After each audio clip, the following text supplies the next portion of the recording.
Olá, graça e paz. Que bom que você está aqui conosco mais uma vez no Papo para Casais. E aí, você está gostando? Comente aí conosco e nós queremos saber o que você tem achado desses textos, dessas mensagens que nós temos falado aqui no Papo para Casais. E hoje, Tati, estamos de cenário novo. Queremos agradecer a Jéssica, ao Roberto e toda a sua equipe, e toda a equipe, né, que estão sempre aqui nos bastidores nos ajudando. Cenário novo no Papo para Casais. Com certeza. Bom, o tema de hoje é um tema bem interessante e nós iremos abordar falando aqui sobre arrependimento versus remorso. Muito bem. E aí? Parece, mas não é. Arrependimento, nós queremos fazer uma pergunta. O que você entende de arrependimento? Às vezes você acha que você está arrependido, né? Se arrependeu, mas depois vem aquele momento, aquele movimento do coração dizendo assim: ah, não arrepende não, vai lá, briga de novo, não é isso não. E aí vem aquele sentimento de raiva, de angústia novamente, né? Em Provérbios capítulo 28, 13, vai dizer que o arrependimento, ele produz uma genuína libertação. Sim. Quando nós olhamos para as atitudes, nós podemos identificar se aconteceu ou não um arrependimento. Por exemplo, em família, em questões conjugais, muitas vezes falta o arrependimento para a resolução de uma situação. Muitas vezes nas questões básicas do dia a dia, ou até nas questões mais complexas, o que falta é o arrependimento. O que falta é o arrependimento que promove uma genuína libertação. E aí é que entra justamente essa confusão entre esses sentimentos, arrependimento ou remorso. O que é remorso, o que é arrependimento, o que é arrependimento, o que é remorso? Parece que são sentimentos que vão se misturando, mas de tamanha diferença um do outro. Exatamente. Lá em Romanos, vai dizer, Romanos capítulo 6, vai dizer o seguinte: aqueles que não confessam o seu pecado, aqueles que dão legalidade, eles são do diabo. Aí eles dão brechas para que demônios venham atuar na vida de cada um. E quando a gente trata, Tati, de questão de família, isso é muito importante. Sim. Porque normalmente, quando uma pessoa da família, por exemplo, se um marido dá uma legalidade, os demônios podem entrar e fazer assim uma grande arruaça naquela casa. São brechas, né? Brechas que são concedidas. Exatamente. E por isso é muito importante ter uma vida de arrependimento, é muito importante ter uma vida assim inclinada para Deus, aonde quando você errar, você precisa ter a humildade de reconhecer que errou e, acima de tudo isso, mudar e não cometer o mesmo erro. E aí tem uma diferença, amor, porque quando fala Davi vai dizer, né, em Salmos 32 vai dizer: enquanto eu não confessei os meus pecados, os meus ossos, o meu corpo, eles gemiam, eles se definhavam a ponto de eu gemer. Ou seja, pecado precisa ser confessado. A oração não pode ser: Senhor, perdoa pelos meus pecados. Senhor, me perdoa porque eu fiz muitas coisas erradas. Nós temos que confessar exatamente aquilo que nós realizamos de erro. E aí, o confessar, por quê? Muitas pessoas elas falam: mas Deus já sabe o que eu fiz. Mas aí, quando nós confessamos, a própria ciência, a psicologia, ela vai dizer isso, né? Você está reconhecendo o que você fez. É um reconhecimento que você tem. E aí você vai reconhecer. E aí, de fato, você vai saber se você está arrependido ou não. Se você estar de fato com nojo, né, com dor daquela situação. Uma repulsa. Uma repulsa ou não. E essa questão de, Senhor, confessa a minha multidão de pecado. Muitas pessoas falham, erram no varejo. Sim. No individual ali. E na hora de colocar para Deus, coloca no atacado. Não é dessa maneira. Realmente nós precisamos confessar assim o nosso erro, dizer para Deus, Senhor, eu errei com a minha esposa nesse ponto aqui, eu errei com o meu marido nesse ponto aqui, eu preciso melhorar nesta situação. Nós precisamos aprender a sermos mais diretos, sermos mais assertivos no nosso relacionamento com Deus. Nós precisamos aprender a colocar para Deus realmente com sinceridade no coração, porque a Bíblia vai dizer em Salmo que é um coração quebrantado e contrito, o Senhor não despreza. E aí, Tati, entra a grande diferença entre arrependimento e remorso. O remorso, ele não promove uma mudança de atitude. A pessoa errou aqui, ela vai ficar com aquele sentimento de tristeza, ela vai ficar com aquele sentimento de que não deveria ter feito aquilo, mas logo uma nova oportunidade surge e ela comete o mesmo erro. Já o arrependimento não. O arrependimento, a pessoa errou aqui, ela fica com esse sentimento de tristeza, com esse sentimento de repulsa, mas ela consegue entender que ela não pode cometer aquilo de novo porque houve um arrependimento. Ela procura acertar, né? Sim, por isso até que no relacionamento com Deus se faz necessário o arrependimento. Se não acontecer o arrependimento, não há a transformação, não há uma salvação, não há uma mudança de atitude, não há uma conversão, não há uma metanoia. E aí quando você fala, né, desse relacionamento com Deus, interessante que para nós vivermos uma vida a dois, que é uma vida horizontal, nós temos que ter uma vida com Deus em primeiro lugar, uma vida vertical, né? Ou seja, começa aqui nessa vida vertical para ter um resultado na vida horizontal. Ou seja, eu preciso ter esse relacionamento com o meu Senhor. Ou seja, eu preciso, em primeiro lugar, reconhecer os meus erros. O que eu fiz de errado e confessar para o meu Senhor. Porque quando eu tenho essa dificuldade com o meu Pai Celestial, com certeza eu terei dificuldade com o horizontal, com o meu companheiro. Isso é fato. Até porque nós precisamos ter uma vida de temor ao Senhor. Sim. A Bíblia diz que o temor do Senhor é o princípio da sabedoria. Quando nós não temos uma vida de temor ao Senhor, nós vamos vivendo de qualquer maneira. E nós vamos ferindo a todos que estão ao nosso redor. E isso acaba acontecendo também na família e principalmente no relacionamento conjugal. Porque quando nós não vivemos uma vida de temor a Deus, nós vamos ferindo aqueles que estão mais próximos de nós. Sim. E aí eu queria relatar aqui algumas confissões, né? Que a Bíblia mesmo vai tratar em alguns textos.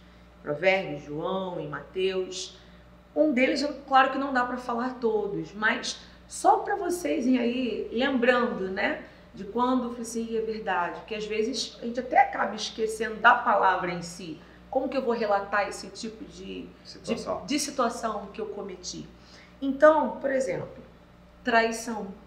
Na vida conjugal isso é muito grave, né? Muito grave. E a gente precisa ficar atento, porque com o avanço das questões virtuais, os casos de traição virtual estão aumentando. Sim. E muitas vezes o homem, ou o marido ou a esposa, fica com aquele falso entendimento que não tá traindo. De que ele não está traindo. Uma conversinha pelo WhatsApp, um site indevido, enfim, questões às virtuais. Vezes é mesmo, né? Tanto a mulher quanto o homem, casados, né?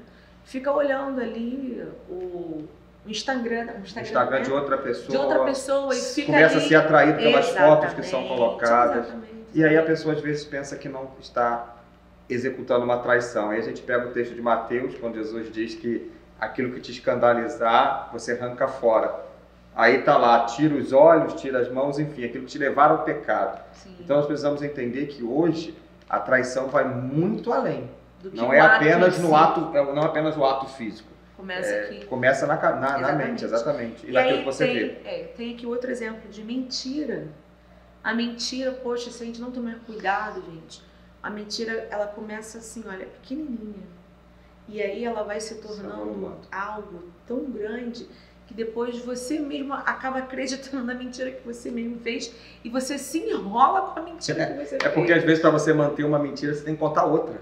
Exatamente. E aí você vai contando, Vai e na verdade você já se esqueceu da primeira que você falou. Exatamente. E é importante o que você destacou, que não existe assim um grau diminutivo para a mentira. Mentira é mentira, e o Evangelho de João vai dizer que o pai da mentira é Satanás. Sim. Então, a partir do momento que nós estamos mentindo, nós estamos sendo regidos pelo pai desta mentira, que é Satanás. Exatamente. E aí, vida 2, a mentira ela não pode prevalecer. Se houver alguma situação ruim, mal resolvida, converse. Sim. Sempre, olha, olho no olho, né? Tenha diálogo, converse. Sabe por quê? Porque vai chegar um momento que não vai ficar legal. Vai ficar insuportável de conviver a dois. E aí você vai começar a mentir, né? E aí, converse com seu esposo. O que aconteceu? Converse com a sua esposa. Qual a situação que está acontecendo? Entendeu? Coloque ali...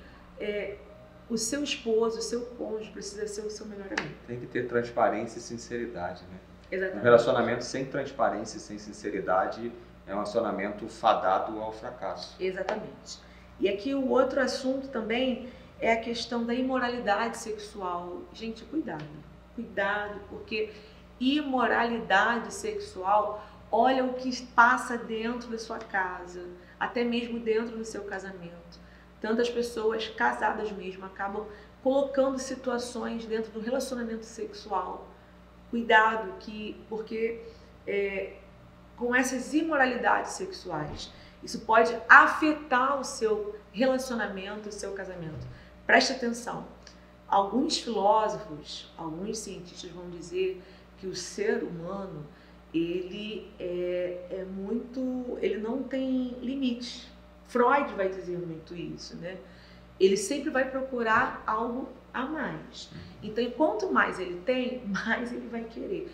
Então, se eu começar a colocar fetiche no meu relacionamento sexual, eu vou procurar querer mais coisas, né?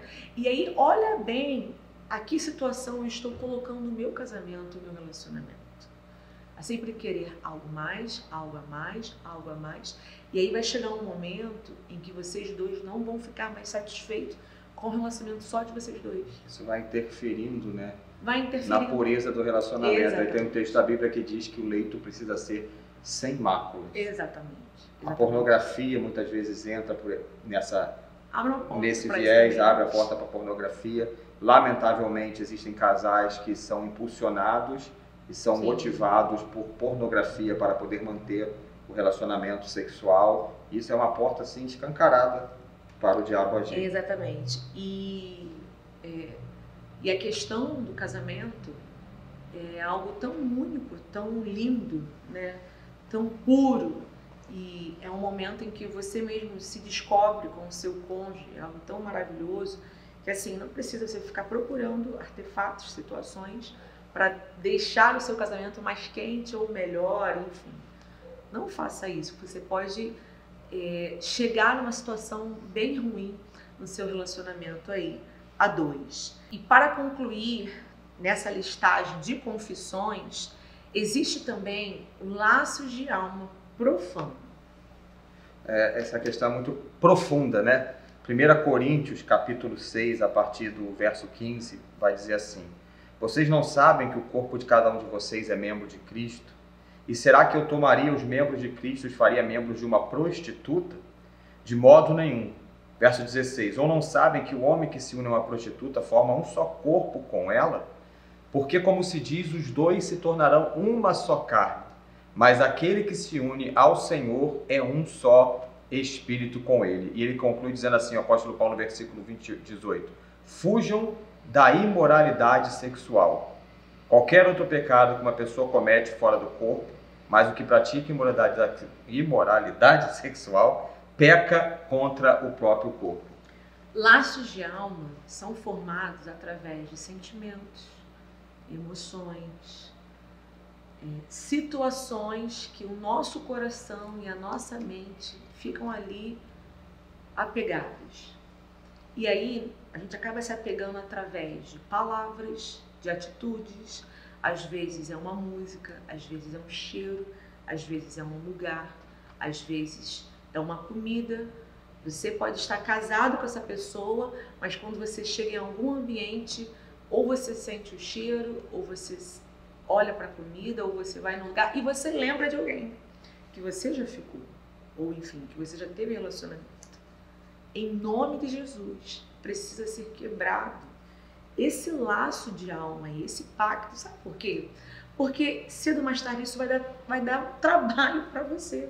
Porque quando o seu casamento não estiver legal, você vai lembrar desses momentos que você teve com essa pessoa. Então, se faz necessário confessar ter esse arrependimento, confessar esses laços de alma, né, que foram feitos, laços de alma profana. E nós queremos então concluir esse vídeo de um assunto que rendeu, e provavelmente nós voltaremos a tratar sobre arrependimento. Sim, poderemos ficar aqui bastante nos próximos episódios, ou talvez no próximo, enfim.